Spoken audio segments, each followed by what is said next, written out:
Thousands of sandbags ready to go, and officials are monitoring the roads as the flood risk rises in Gatineau and other parts of eastern Ontario. Good evening. Stefan is off this week. We begin with residents across the region preparing for possible flooding in the coming days as water levels along the Ottawa River are expected to rise. Flood watches and warnings are in place in Ottawa, eastern Ontario, and Gatineau, and officials warn we could see major flood levels by the weekend. A flood watch is now in effect from Hawkesbury to Arnprior, and a flood warning remains in place from Arnprior to Pembroke. In Gatineau, officials are closely monitoring several roads near the river, including 3 in the Aylmer sector, Promenade du Lac Ligny in the Hull sector, several streets in the Gatineau sector, and 4 roads in the Maison Angers sector. Now, also in Gatineau, more than 45,000 sandbags are now available for residents to pick up at several locations across the city.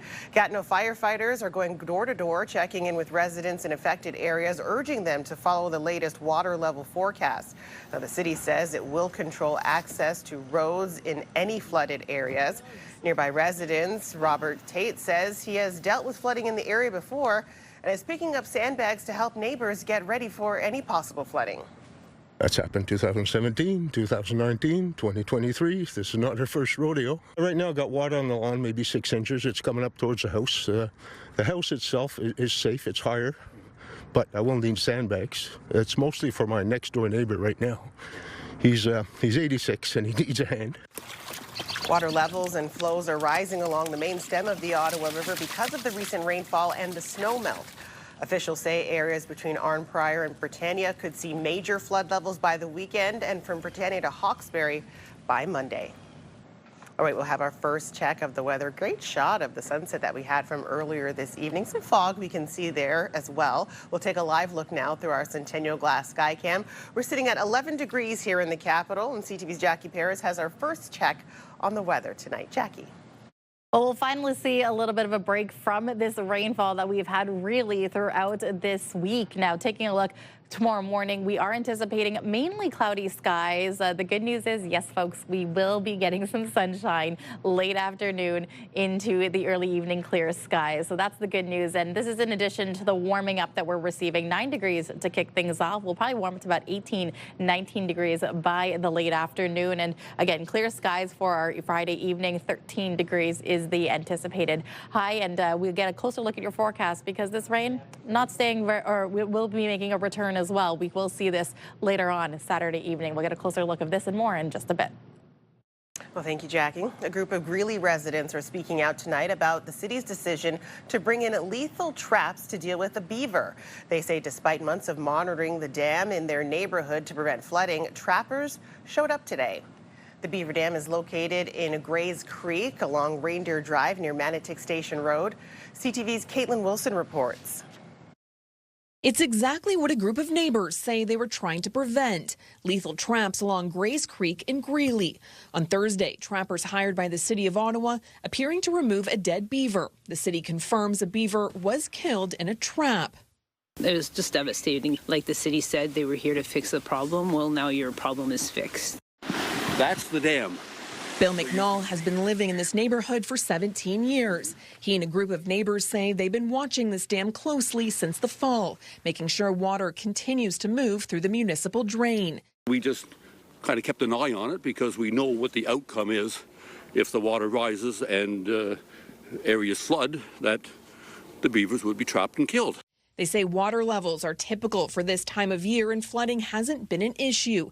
But the city says the dam was causing water to back up into a nearby stormwater pond.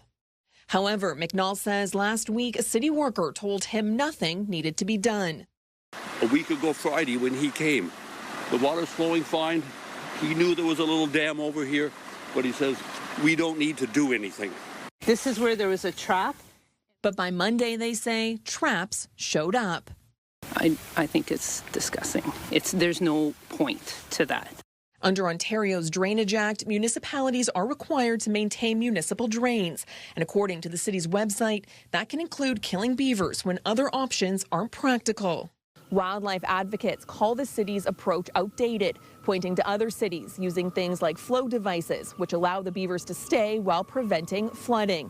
2 years ago, the city updated its wildlife strategy, but kept the lethal trapping of beavers as the status quo, while council directed staff to explore other options. I think that people live in rural Ottawa because they love nature, but I think that we have to be pragmatic as well, and there are situations where we have to be realistic about the damage that can create for city infrastructure. But for these residents, they say there has to be a better way to coexist. There's not a lot more we can do at this stage other than make this issue public. Caitlin Wilson, CTV News. Ontario Premier Doug Ford is weighing in on what the city should do to address the increase in speeding since photo radar cameras went dark.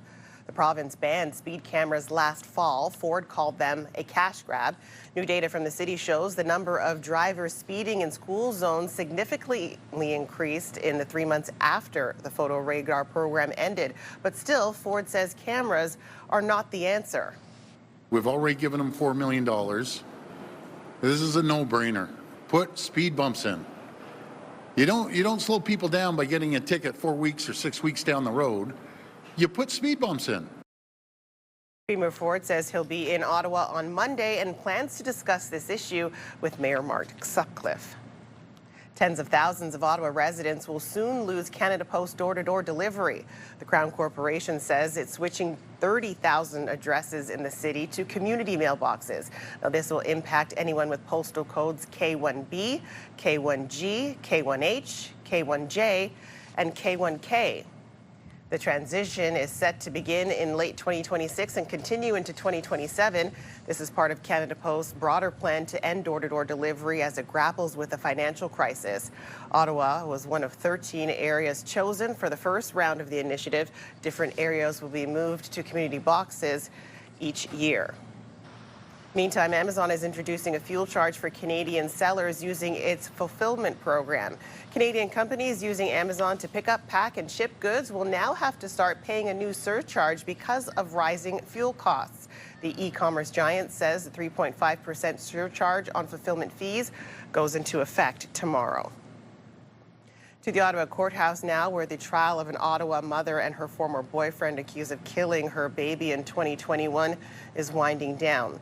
Arguments began today in the case of Bourré Booth and Patrick O'Connor, who have both pleaded not guilty to second-degree murder. CTV's Katie Griffin reports. Baravi Booth's lawyer says Patrick O'Connor, Booth's former boyfriend, is the only person who can say what happened to her 7-week-old baby in October 2021 that led to his death. He was the last person to see Colton alive, and he was the first person to see Colton dead, Natasha Calvino told the jury during her closing arguments. Booth and O'Connor have both pleaded not guilty to second-degree murder. The pair told police Colton had fallen off the bed. A forensic pathologist testified that his injuries were too severe for that. O'Connor's lawyer says he wasn't in the room when it happened and argued Booth was responsible. This thud that was heard, that is when the fatal injury occurred, or otherwise she inflicted it when Mr. O'Connor was asleep, Shira Brass told the jury.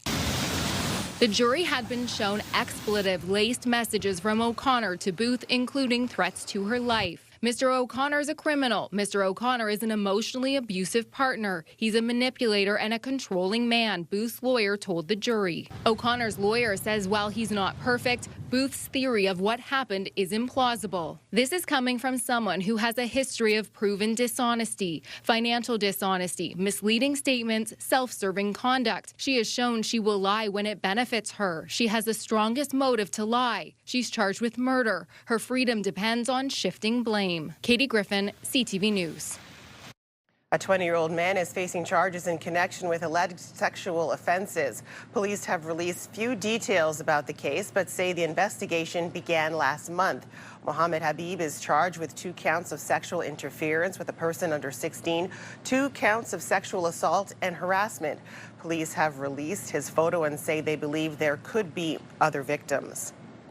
And police have shut down an illegal cannabis dispensary. Officers ordered the business on Montreal Road to close back in February, but say it continued to operate. On Tuesday, officers seized cannabis and tobacco products and cash. No arrests were announced. Well, Well, heading into Game 4, the Ottawa 67s looking to even their second-round OHL playoff series with the Barrie Colts tonight at TD Place Arena. Still with it, trying to make a play. Gets it back to Morelli. Morelli with a lady scores! Frankie On the power play, Morelli! Frankie Morelli makes it interesting, getting the Barber Poles within one with just under 2 minutes left in regulation, but too little too late for Ottawa. Barrie hangs on for the 3-2 win and now the 3-1 series lead. It's now win or go home for the 67s as the series moves back to Barrie on Saturday night. Puck drop for Game 5 is set for 7:30. And the Ottawa Senators, they're heading back to the Stanley Cup playoffs and playing the Carolina Hurricanes in the first round. Game 1 is set for Saturday at 3 p.m. in Raleigh, North Carolina. And ahead of the series, Sens Mile will return to downtown Ottawa tomorrow. The signs are getting set to go up on Elgin Street in the morning, and the Sens flag will be raised at City Hall. And meanwhile, the Ottawa Red Blacks are parting ways with longtime Canadian kicker Lewis Ward. Will it be 70 consecutive? It is not. The streak is over. The streak, he didn't go to 70, but he still holds the record for consecutive field goals, 69 over the 2018-2019 seasons. Ward has been reliable and consistent for Ottawa through 117 games in 7 seasons, nailing almost 87% of his field goal attempts. Today, the team released their veteran kicker, thanking the U Ottawa product for everything he brought to the field, saying Ward will forever be known as a Red Blacks great. This is a long-term way to make sure that transit is the preferred way to get to and from this entire hospital campus. All right, coming up, access to the LRT at the Civic campus could make life much easier for patients in the future, but it could come with an $80 million price tag. We'll have more on that story next. The sense I had was the sense of fragility and feeling small, infinitesimally small, but yet this very powerful feeling as a human being, like as a group. Canadian astronaut Jeremy Hansen, along with Commander Reed Wiseman, Christina Koch, and Victor Glover, recounting the Artemis II mission nearly a week after returning from the dark side of the moon. And while the crew went deeper into space than any humans before them, they say they had an idea of the attention their mission was getting, but they didn't know the extent of it until talking to their families back on Earth. The city is looking at ways to improve access to the Ottawa Hospital's new Civic campus. The one option comes with big appeal and a big price tag, widening the Carling Avenue O-Train underpass at Dow's Lake and adding a pedestrian foot tunnel. The new campus is being built along Carling close to the Dow's Lake station, but it's still about a 10-minute walk away. CTV's Tyler Fleming has more. Right now, getting from the Dow's Lake O-Train station to the site of the future Civic Hospital means crossing a busy Carling Avenue. Walking from the LRT just here on the sidewalk, didn't feel good. The city is looking to fix that by adding a tunnel alongside the train under Carling and over to the hospital. Many say it's the obvious and most accessible choice. I'm a transit user, so if I could get off and walk through a tunnel, that sounds good. But with a cost of around $80 million, that tunnel feels more like a pipe dream. Well, that's pretty pricey. Other less costly solutions are on the table too, like a footbridge for $50 million or for $1.5 million, a shuttle service. Well, on cost, then you'd kind of go, okay, shuttle bus, right? Even cheaper for $1 million, a covered crosswalk, but the tunnel remains the most popular choice, despite one big problem. Currently, the funding isn't there.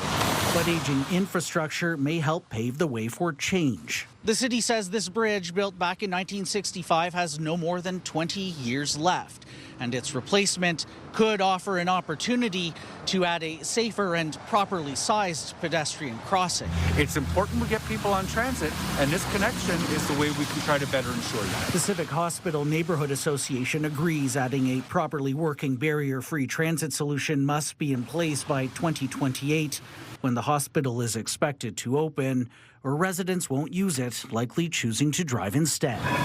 There are going to be research building towers along here, commercial towers, residential. This is about more than just getting people into the hospital. This is a long-term way to make sure that transit is the preferred way to get to and from this entire hospital campus to the rest of the city. This is above my pay grade, but yeah, there needs to be a connection between LRT and the hospital somehow. I like the underground because all weather, right? It'd be easy to access. Tyler Fleming, CTV News.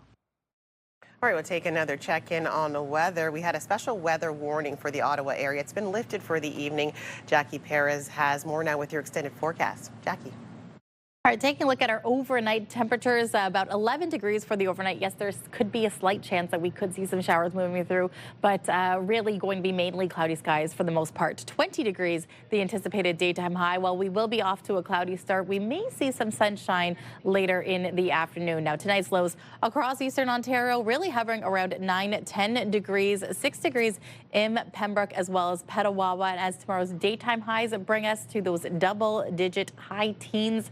19 in Ottawa's Cornwall, Brockville, around 18 degrees as well as in Pembroke and Petawawa. Again, we're going to see that mix of sun and cloud moving in. But Saturday, while we will start off with some sunshine to get us up and at 'em for the weekend, we will likely see the return of some rain moving through in the Saturday mid-afternoon. So you can see the yellow and the green as well. There could be a chance for some severe thunderstorms moving through, but we're keeping a close eye on this. It shouldn't last very long, should clear out by the time Sunday rolls around. However, while we will see a daytime high of 22 degrees, we could see the return of showers for Sunday, and that's when temperatures drop significantly. 7 degrees, the anticipated daytime high for a Sunday. Temperatures will be dipping to -6 into Monday to 2 degrees, where we will see a mix of sun and cloud.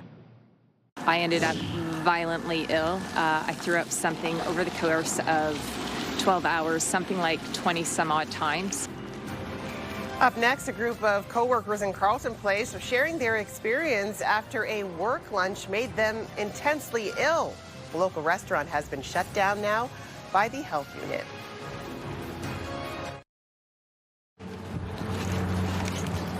Some sad news from the animal world. Boomer, the African lion, has died. 18 years ago, daycares and schools were locked down as Boomer escaped from the Kitigan-Zibi Reserve.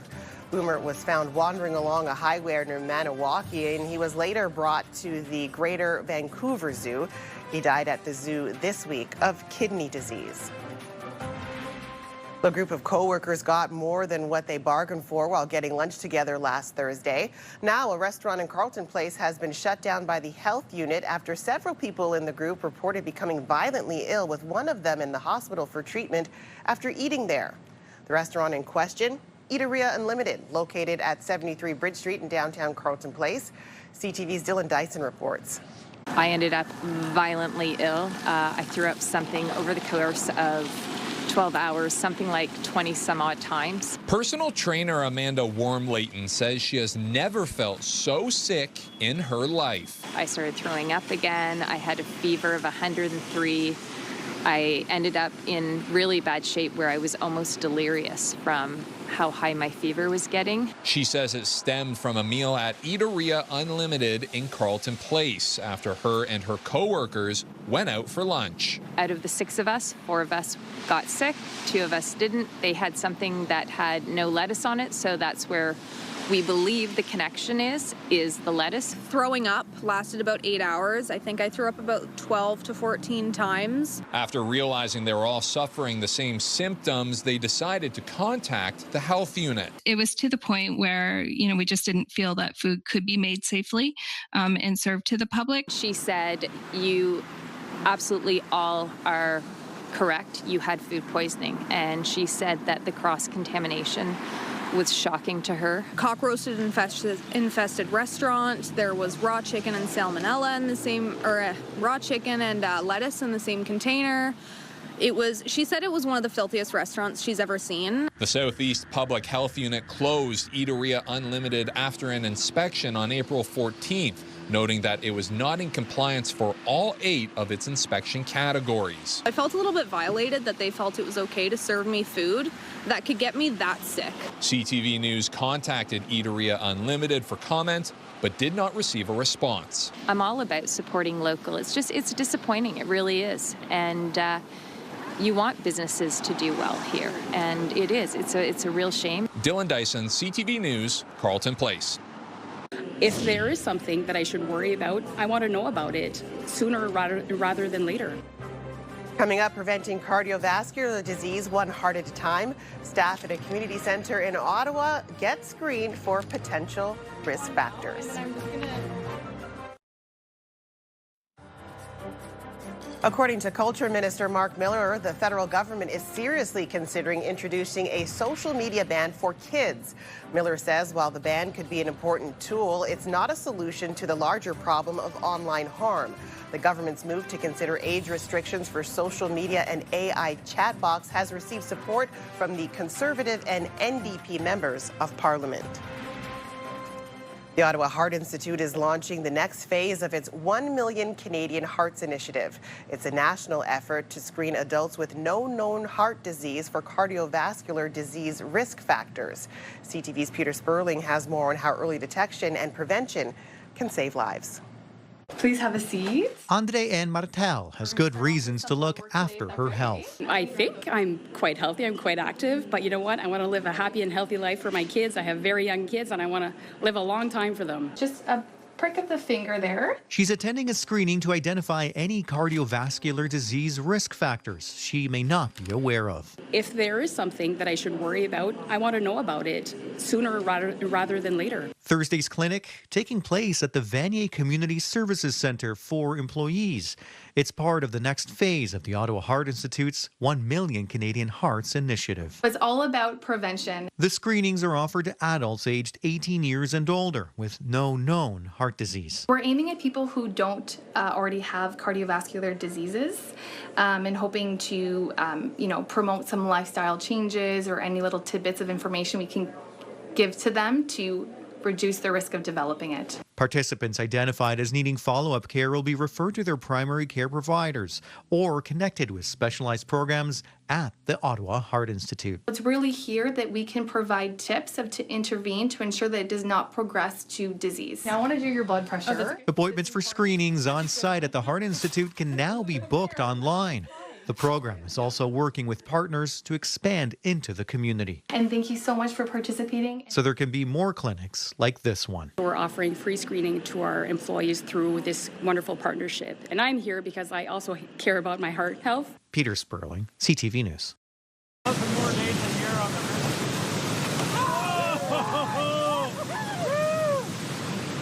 All right, still to come, professional whitewater kayakers take a ride on some of the best rapids in the world today, and they were on the Ottawa River. Plus, Jackie has one more look at your wake-up weather. Pure Country 94. Ottawa's home for the best country music. Listen for your chance to win $50,000 with Pure Country's big $50K payday. Here's another live look through our Centennial Glass Sky Cam, sitting at 11 degrees and still some foggy conditions in the capital. Flood watches and warnings are still in effect right across the region, but it looks like Friday could be the calm before the storm. Jackie Paris standing by with a final check on weather now. Jackie. Well, we'll see a break from that rain moving through that we had this week. Cloudy skies to kick things off at 9 degrees as well. So we're going to start to warm up to about 19 degrees for our Friday. Might see some sunshine in the later part of the evening. Saturday, 22 degrees, the anticipated daytime high, but we could see some showers rolling in as well. So keep your umbrella handy for the weekend. All right, thanks, Jackie. And finally for us tonight, some professional kayakers were here in the capital this afternoon taking advantage of the high water levels along the Ottawa River and showing off some skills. This wave out in the ruins is one of the best waves in the world. This is the time of year called stakeout for whitewater kayakers, which means once the melt starts, the ice starts breaking away, the rivers get high, and it's some of the most world-class surfing. And this feature in particular is one of the most unique, amazing features.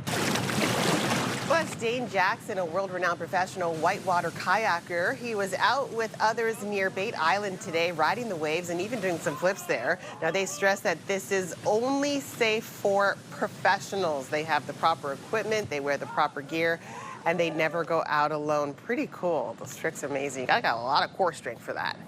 All right, well, that's Thursday, April the 16th. For all of us here at CTV News, thank you so much for watching. Have a great evening, and I will see you again tomorrow night.